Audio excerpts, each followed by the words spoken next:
Welcome to the channel, guys. In today's showcase, we're going to be exploring Applied Energetics 2.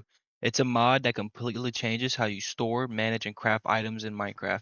I'll walk you through how to set up your first ME system. I'll also explain what each part does and show to you why AE2 is one of the most essential mods in a tech Minecraft mod pack. If you're interested in any specific section, on the screen will be the timestamps of the different things that I go over, so you can skip to that. It'll also be down in the description. To get started in Applied Energetics 2, you have to find a meteor. You can just roam the world and find them, but the easiest way would to be to get the meteor compass. You can get that by putting a compass in a charger. You can craft a compass by following this recipe. All it is some iron and copper. Super easy. You will need a power source. In this case, I'm using a creative energy cube from Mechanism, but there's also a hand crank that you can put on there. And then once you put your compass in, you can twist the crank and it'll turn into a meteor. Now, as you can see, it's going to point towards a meteor, which just conveniently, I got one back here.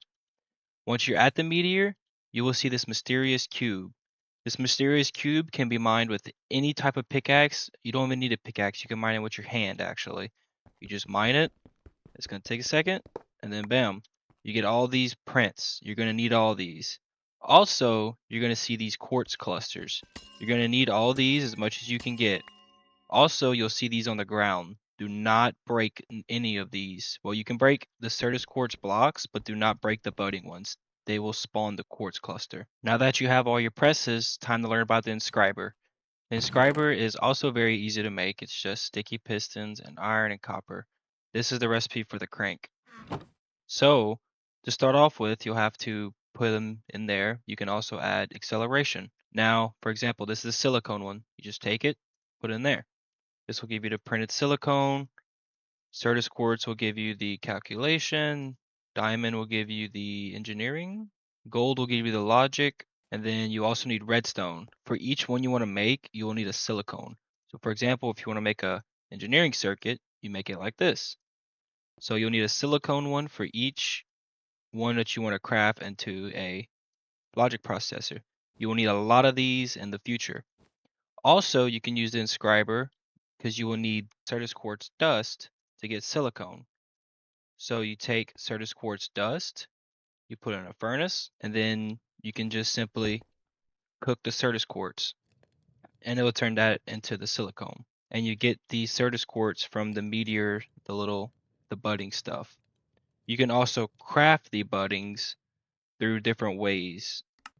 All right, that's the circuits. Move on to the next one. Next is the charger. We saw this earlier, but now we're going to take a more in-depth look. This is the recipe for it.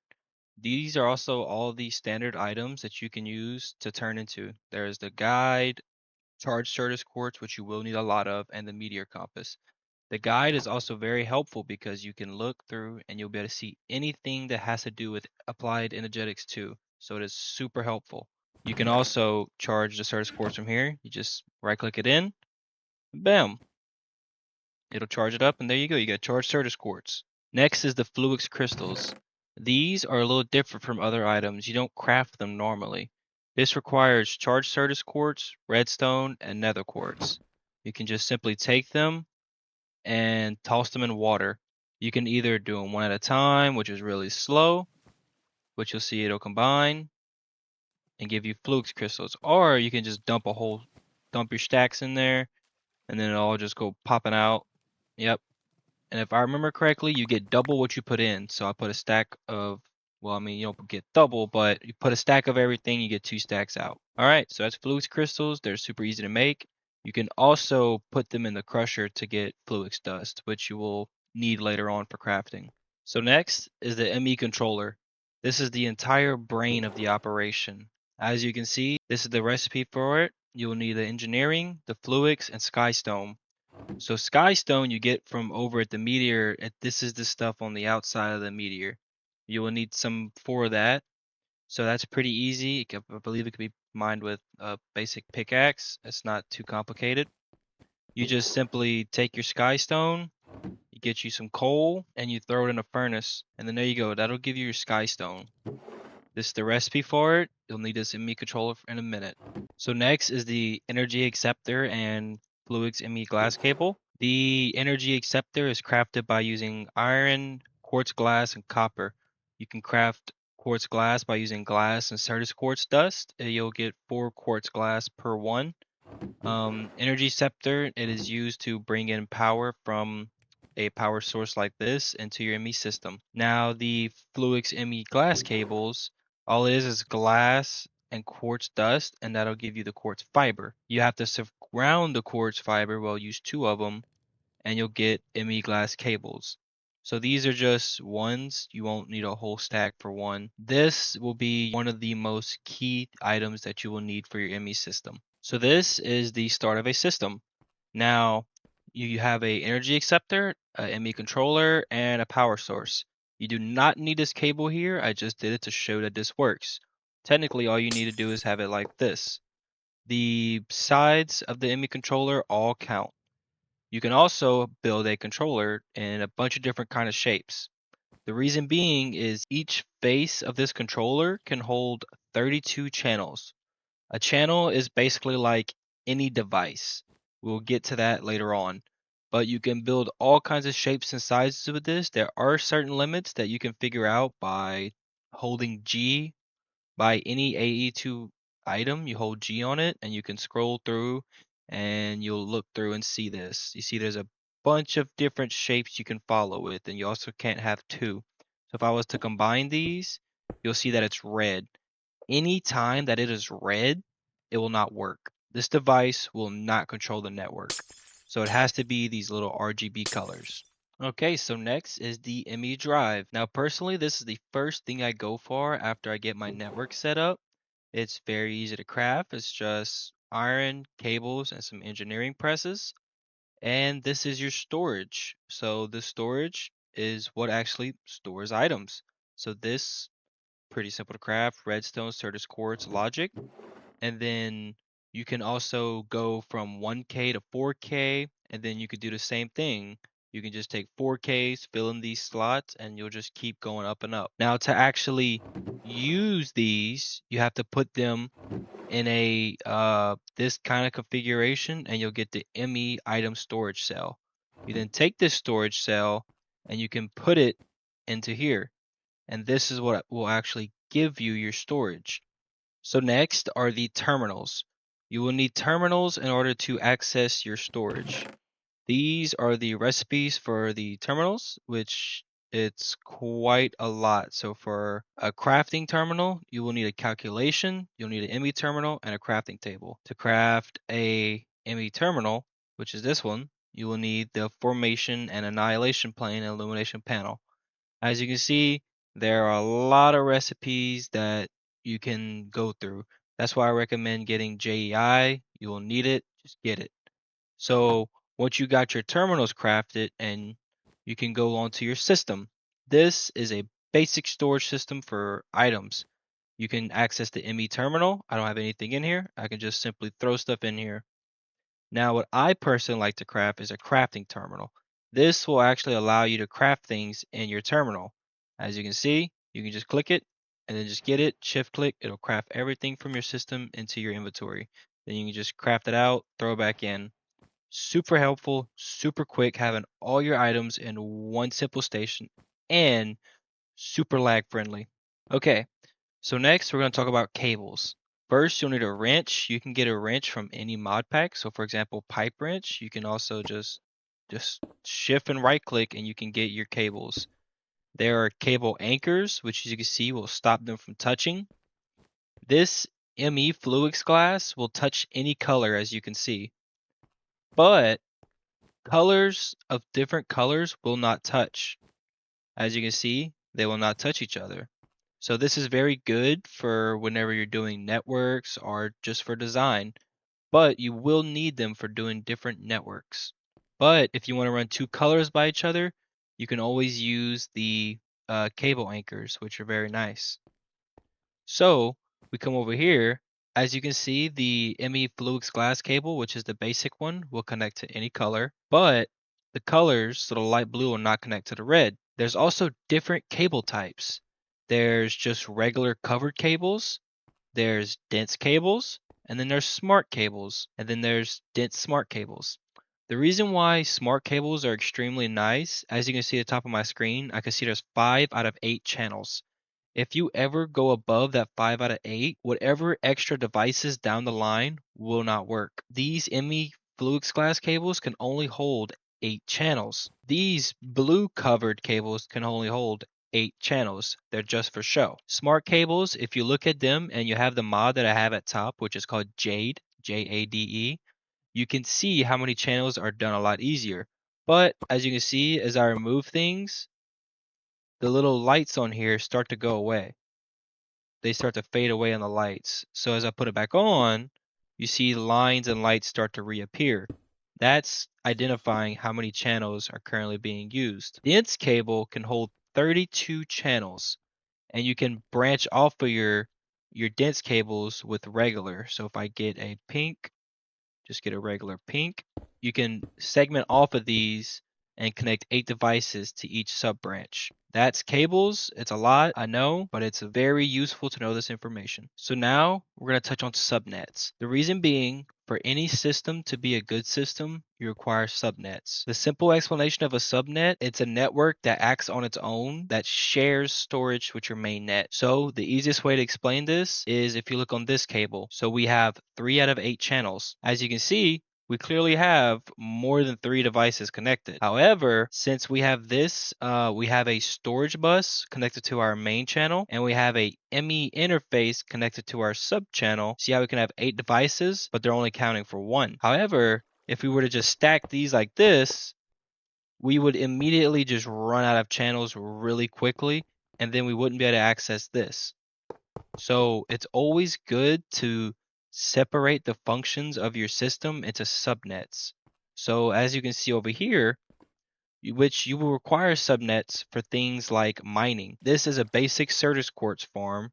You just get an annihilation plane facing the area. You can make a growth accelerator, which will speed up the process of this growing a little bit faster. You can put multiple around it. Same thing, you have a storage bus connected to an interface. I could look in this terminal and see I have 999. So I have a 16K drive in here. Now, in order to do a subnet, you'll need to put a quartz fiber because you don't want it to connect to your main network. Now, quartz fiber only allows power to go through. It does not allow data to go through. That's what the ME interface and storage bus do. So for example, if you want to build a little subnet of your system, you'd come off the main trunk, you would put let me grab these two. You would first put a storage bus and an ME interface. So an interface kind of acts like a controller. Interfaces are a little weird. It's hard to explain them. I don't fully understand them, but I know kind of how to use them. They have an inventory in them where you can request items out your system to hold it. It's also very easy to set up. So you can just set up like that. That's it. That's all you need, except for quartz fiber.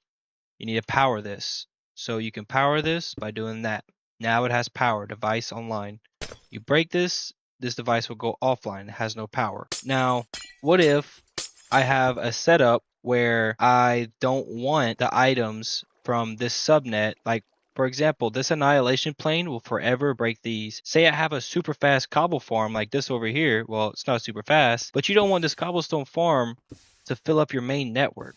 That'll be not fun at all. What you do is you set your storage bus to extract only, and this will take items out of this subnet only. It will not insert, only extract. The easiest way to do this, I have a toggle bus right here, which will kill these lines. So as you can see, I have 2300 cobblestone, 0 redstone. So as you can see, I got 513 redstone. I got 0 redstone. The subnet cannot access the main net's items since I have this set to extract only. As you can see, a subnet cannot access the main net's network, only the other way around. Now you do want to set this to only extract, otherwise you will have items get put into this system, which you don't want that. Now as you can see, 2315 cobblestone, I kill that, you lose all your cobblestone. So make sure that you don't overload devices, otherwise you will randomly drop out items. I know it's a lot of information. Subnets are very hard to understand, I highly recommend playing with them on your own. You will have to play around with them, and just remember, you can just take this screenshot, look at this setup. Storage bus, ME interface, fiber cable, quartz fiber. It's all you need. It's super easy, super simple to set up. It just takes practice. Next is AutoCrafting. AutoCrafting allows you to just craft items a lot at a single time. Say, for example, you want to craft a bunch of oak logs into wood planks. First, you start off by getting a blank pattern, which is very simple to craft. A blank pattern, charge turtles quartz or a regular quartz glass, glowstone, iron. You then take your blank pattern, put it into here, this little section. You then take your log, put it in there, and it'll have the recipe. And you just hit encode. Now, there are two options for the next once you got your pattern. As you can see, whenever you shift, this is me clicking the shift key, it'll show what the pattern is. You can either make the pattern access terminal, which will allow you to dump it in there, or you can put it directly into your pattern provider. Pattern provider basically supplies the patterns to whatever items. It's also quite easy to craft. Formation core, annihilation core, it's all stuff we looked at earlier. So you can then put your crafting pattern in there, go to your terminal. You'll see that now it has a plus sign. But say I got 1,000 in here, I want to craft more. Easy. You go to your view, you click it till you see craftable. It'll say craft. You put it in here, click that. The setup for this is one crafting pattern provider. It'll work with just one of these, but the way the pattern provider works, it tries to distribute the load. So then you also have a setup like this. So I would use this setup for items that I don't craft often or I don't need many of. So like say I just need a little bit of sticks. I would throw the sticks patterns in here, but you can also throw them in here too. I would just dump a bunch of them in here, or you can just dump them in here. Auto crafting is extremely helpful. It will allow you to just craft items on demand, and it'll craft in stages. So for example, you grab the item from here, do like that, it'll automatically know. So then say I want to craft sticks. So I first grab this pattern. I can just come to this access terminal, throw it in there. Now say all this wood, I don't have any wood in my system, okay?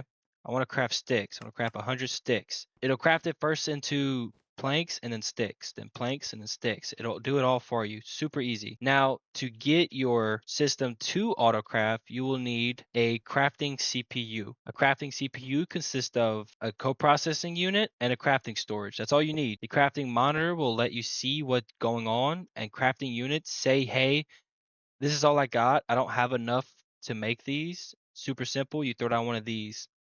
Crafting co-processor, it's the recipe. It's a crafting unit and an engineering processor. Processors are going to be used a lot. So we also look up crafting storage.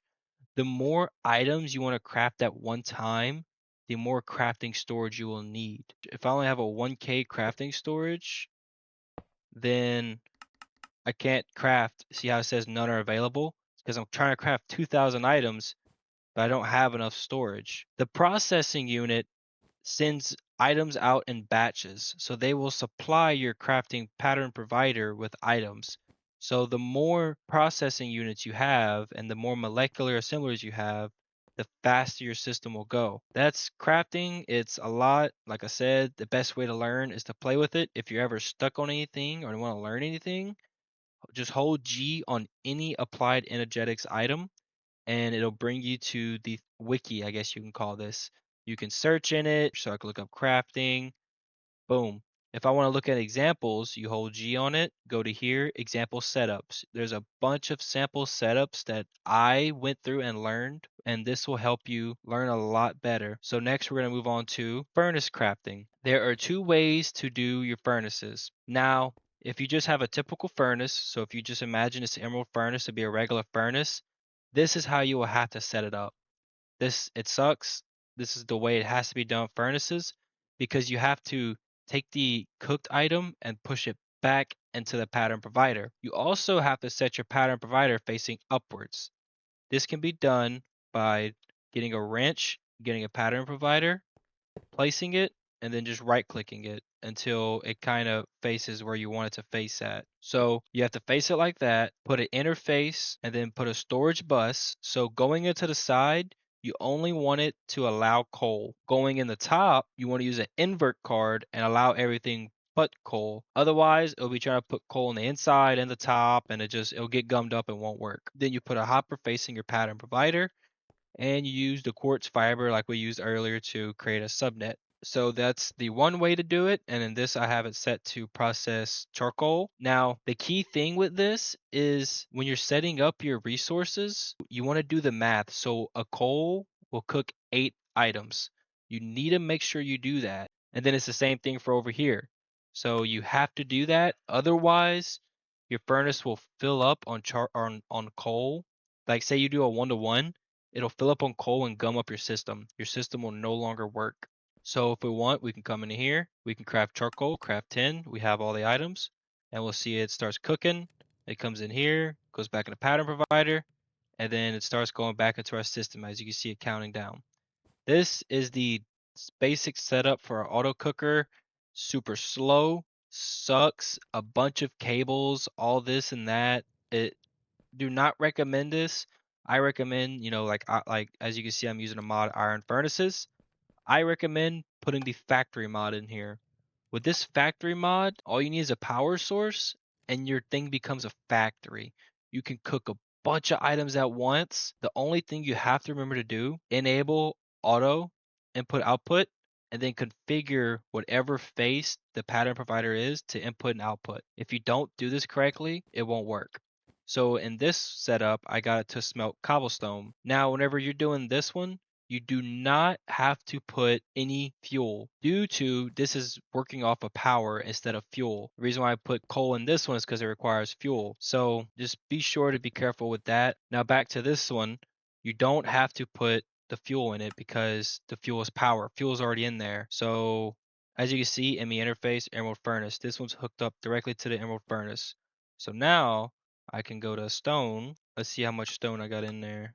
Craft 100 stone, and then as we'll see, it'll just start pumping out stone. So it's just cooking them and then sending them back in. This is the best way to set up a furnace. You can also do this with Mechanism. Mechanism has a lot of input outputs, so you can configure the sides. So you can do crafting with Mechanism, you can do it with other things. You just have to make sure you feed the correct items. That is the best way to do it. So next are storage, import, and export buses. These buses will allow you to move items around your network. So for example, I have a storage bus on here. I don't have it on any filters. I have it set to bidirectional and default. If I put items into my network, it'll immediately go to this chest. So take everything out, throw everything in, boom. This storage bus acts as a storage. It can work for any containers, drawers from other mods, anything that's a container can be used. Export bus will export items out of the ME system. That's the easiest way to think about it. For an export bus to work, you will need to put an item that is filtered.